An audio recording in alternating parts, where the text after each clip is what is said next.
Selamat datang di acara Coffee Morning. Saya Ozaro akan menemani Anda untuk pembicaraan singkat namun syarat akan informasi. Hari ini kita akan membahas topik penting mengenai KPR atau kredit kepemilikan rumah. Hari ini kita kedatangan tamu istimewa yaitu Ibu Ayu Pratiwi. Ibu Ayu Pratiwi adalah Kepala Cabang Bank Mandiri Cabang Gedung Talavera. Selamat datang, Bu. Selamat pagi, terima kasih. Oke, sebelum kita bahas tentang KPR nih, boleh nggak diinfoin kita bagaimana sih kondisi tren atau semangat lah para konsumen-konsumen yang tertarik membeli rumah saat ini, gitu kan? Terutama generasi-generasi muda lah ya, yang membeli rumah saat ini kan generasi kebanyakan milenial lah ya, dan ada juga beberapa Gen Z. Jadi gimana? Oke, ya Pak. Jadi betul sekali tadi yang Pak Ozaro sampaikan ya. Tren saat ini para generasi milenial ya Pak, yang usia 20 sampai 40 tahun sekarang ini, kalau kami lihat memang sudah mulai ke arah untuk lebih concern terhadap kepemilikan aset. Tentunya salah satunya yaitu kepemilikan rumah ya Pak.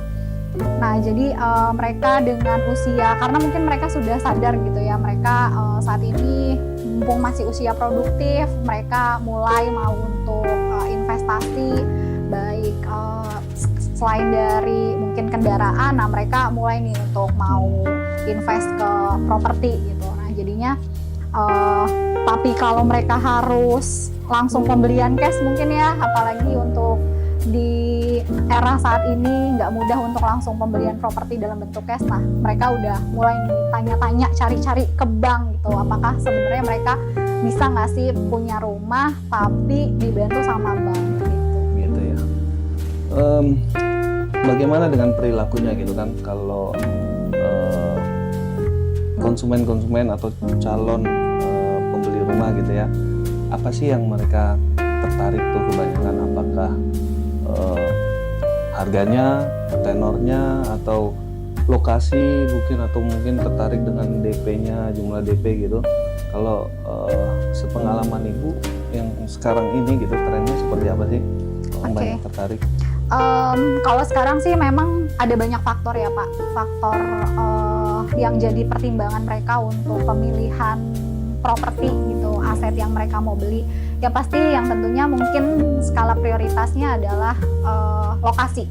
Pertama lokasi gitu. Pasti mereka biasanya menyesuaikan dengan lokasi mereka bekerja, atau memang lokasi mereka tinggal saat ini mungkin nggak mau jauh dari keluarga, jadi mereka cari yang memang sekitaran yang mereka saat ini udah biasa tinggalin atau mereka kontrak gitu, jadi akhirnya cari daerah situ. Kemudian juga yang kedua tentunya harga gitu, apalagi kalau generasi milenial ya, mungkin mereka tahu secara income mereka memang masih belum terlalu settle gitu, jadi mereka masih mempertimbangkan kira-kira angsurannya yang bisa mengcover dengan gaji mereka nih. Akhirnya mereka memang memilih mungkin rata-rata dilihat dari harga propertinya. Jadi kadang ke bank tuh mereka tanya-tanya di Bank Mandiri gitu, adakah properti yang harganya sekian gitu, dan lokasinya daerah sini, seperti itu biasanya gitu sih Pak. Gitu ya. Kalau DP tidak terlalu berpengaruh ya? Kalau DP mungkin itu jadi salah satu pertimbangan, tapi ya mungkin karena mereka juga sudah menentukan harganya, artinya mungkin sudah menghitung kira-kira DP. Kalau di Mandiri saat ini kita minimal DP itu bisa di 10%, bahkan di beberapa developer yang memang kerjasama itu bisa 0%. Ya memang ada beberapa program-program juga yang memberikan DP 0% gitu ya. Ya. Kemudian oke, kita masuk ke KPR. Untuk para pemirsa mungkin ya yang belum tahu atau baru mulai mencari-cari rumah gitu kan, bisa dijelaskan nggak sebetulnya KPR itu apa sih? Mekanismenya seperti apa? Apakah itu juga termasuk program dari pemerintah atau bagaimana sih KPR itu apa? Oke. Pertama, KPR ini sebenarnya salah satu fasilitas pembiayaan ya dari bank untuk nasabah atau calon debitur untuk pembelian aset berupa KPR ini bisa berupa pembelian rumah, jadi nggak harus selalu rumah juga, tapi bisa apartemen, bisa apartemen, kemudian bisa ruko atau bisa rukan. Gitu. Jadi untuk nasabah-nasabah yang mau pembelian aset, jadi nggak hanya selalu rumah, tapi kalau misalnya milenial nih kayaknya banyak kan Pak yang mulai tertarik ke arah apartemen, nah itu juga bisa diajukan melalui KPA kita sebutnya, kredit pemilikan apartemen gitu. Nah terus terkait mekanismenya sendiri, mekanismenya adalah yang tentunya kalau di KPR ini pasti nanti pada saat mereka pengajuan ada banyak yang flow atau alurnya ya Pak. Nanti mungkin saya jelaskan lebih detail, tapi kalau mekanismenya nasabah cukup datang ke bank jika sudah ada dua pilihan, dia sudah punya rencana aset yang mau dibeli atau dia mau diskusi dengan bank. Adakah gitu ya? Bank yang sudah bekerja sama dengan mungkin developer gitu.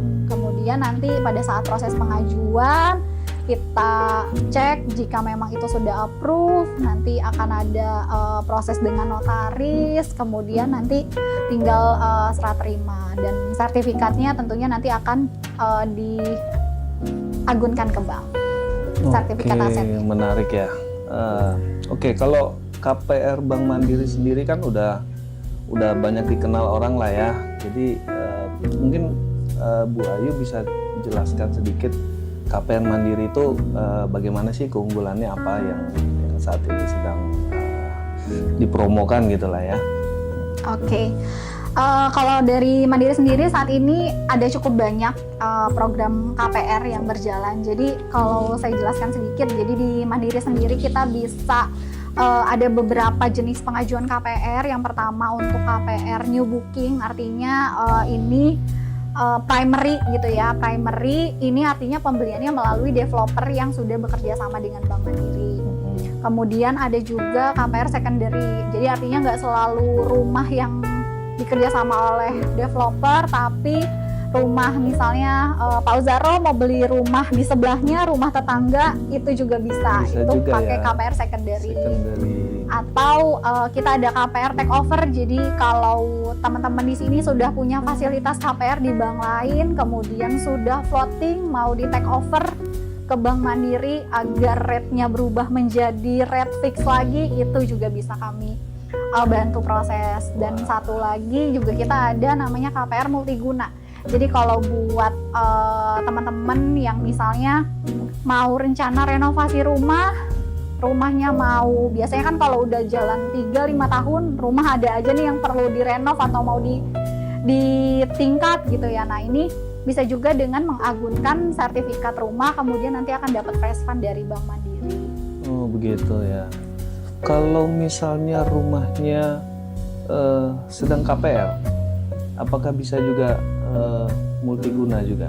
Nah, pertanyaan yang bagus nih Pak. Ya. Kalau rumahnya sedang KPR bisa nggak sih di multiguna? Soalnya kan saya butuh tambahan uang juga nih, misalnya tadi ya untuk renov rumah, tapi rumahnya aja lagi di KPR-in, artinya sertifikat ditahan gitu ya. Iya, betul. Nah, kalau rumahnya saat ini berjalan KPR-nya di Bank Mandiri, kita bisa proses dengan KPR top up.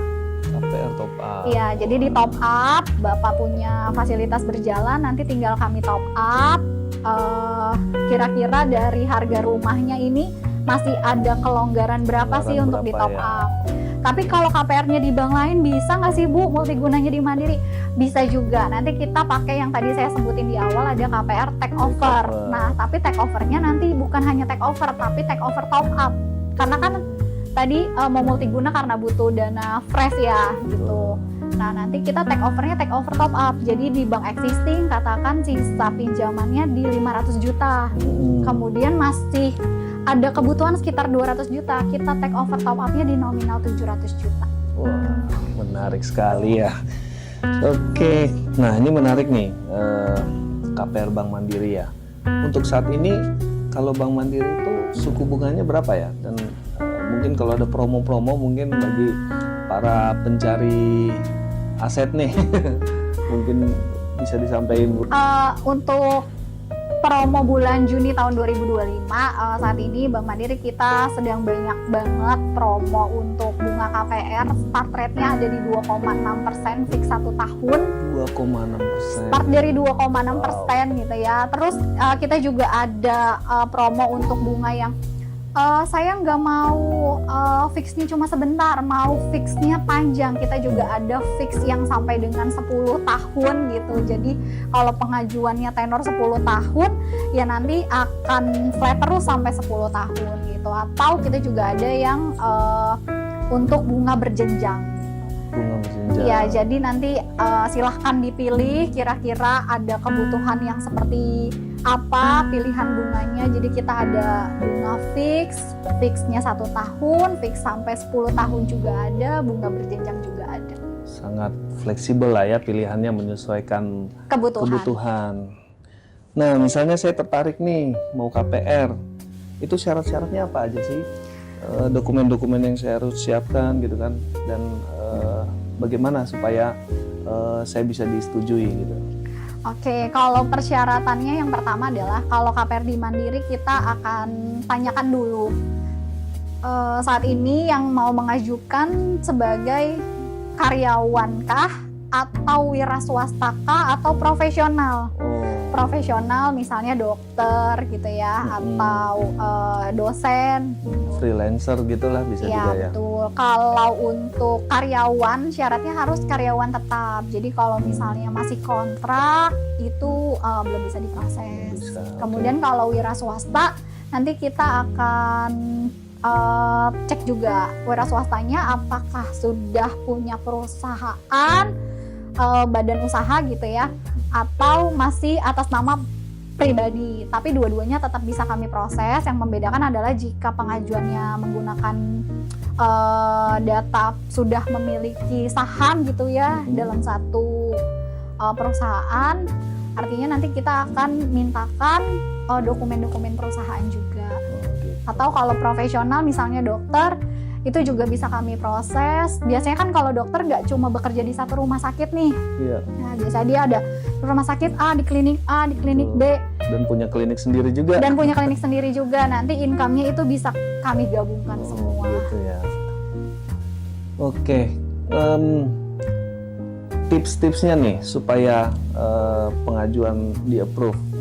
Ini kan misalkan ada orang yang seperti tadi yang Ibu sampaikan, dia punya penghasilan macam-macam lah dari berbagai sumber gitu.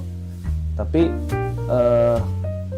katakan hanya satu, misalkan dokter tadi hanya satu rumah sakit dia yang konsisten lah ya, yang setiap bulan. Sedangkan bisnisnya yang lain itu tidak tentu tiap bulan, tapi sejauh ini untung gitu kan. Nah, apakah itu juga bisa dihitung sebagai penghasilan totalnya gitu per bulan? Oke, kalau bahas tadi apa sih yang harus dicek gitu ya, dipastikan gitu biar KPR-nya approve gitu. Yang pertama kali adalah ya tadi ya, kita harus cek dulu.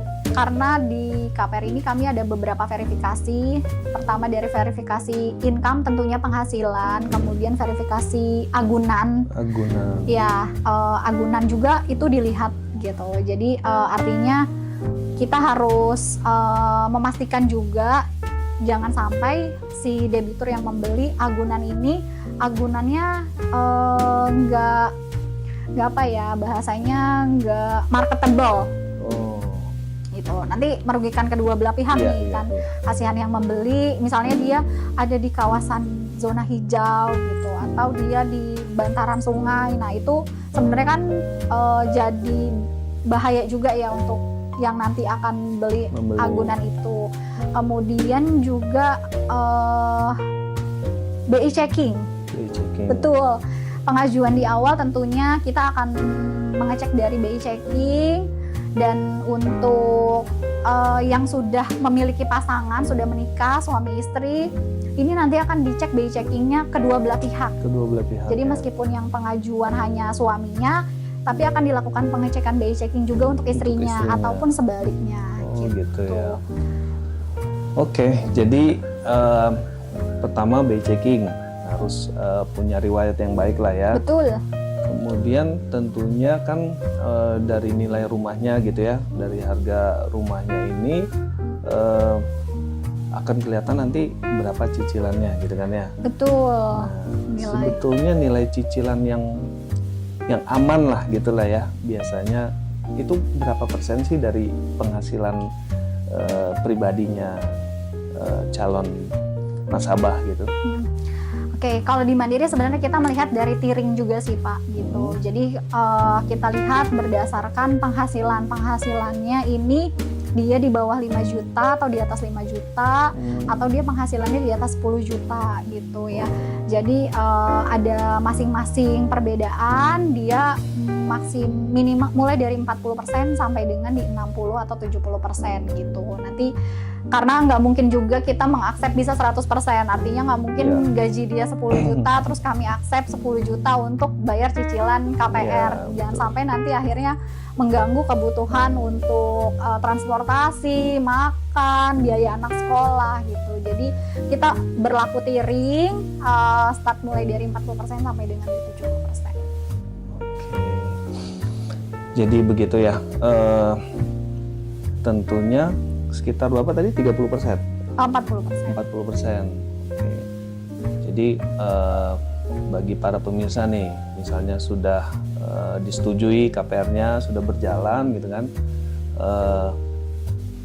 bagaimana sih? Ada tips-tips nggak untuk pemirsa yang sudah berjalan KPR nih, gimana sih supaya cicilannya lancar gitu? Oke. Ya, harapan kita semua ya, karena bank semua tentunya lancar. juga nggak mau sampai nasabah punya kesulitan untuk membayar cicilan. Jadi tadi seperti yang disebutkan di awal, tentunya pasti bank akan mengakses income itu kita nggak akan 100% dari penghasilannya teman-teman. Jadi ada tadi tiering maksimum yang bisa diakses. Kemudian juga di bank kita untuk pengajuan KPR sebenarnya bisa juga joint income.